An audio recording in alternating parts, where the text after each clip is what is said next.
आणि उद्धव ठाकरे यांनी सांगली लोकसभेमध्ये आपला उमेदवार दिल्यामुळे काँग्रेस आक्रमक झाली आहे। ठाकरे गटाने चंद्रहार पाटील यांना उमेदवारी दिली, काँग्रेसने त्याला विरोध केला।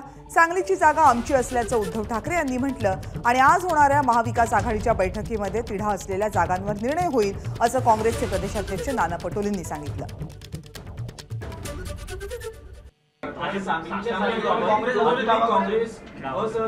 सांगलीची जागा जाहीर होऊन आता 10 दिवस झालेली आहे। मला वाटतं उद्या का परवा संजय राऊत स्वतः तिकडे चालले। आमची तिकडे प्रचाराची सुरुवात झालेली आहे।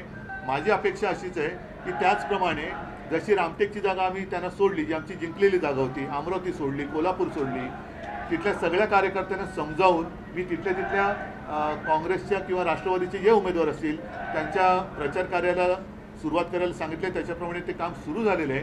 माझी अपेक्षा अशी आहे की काँग्रेसने सुद्धा अधिक वेळ न दवडता ज्याप्रमाणे आता वाटप झालेलं आहे त्याच्याप्रमाणे आपण काम करायला सुरुवात करायची आवश्यकता आहे। सांगली असेल, भिवंडी असेल, मुंबई असेल, या तिन्ही जागेमध्ये काँग्रेस आग्रही आहे। त्या मीटिंगमध्ये या तिन्ही जागेवर चर्चा होईल आणि चर्चेतून मार्ग काढला जाईल। आज संध्याकाळपर्यंत हा निर्णय होईल। एबीपी माझा, उघडा डोळे बघा नीट।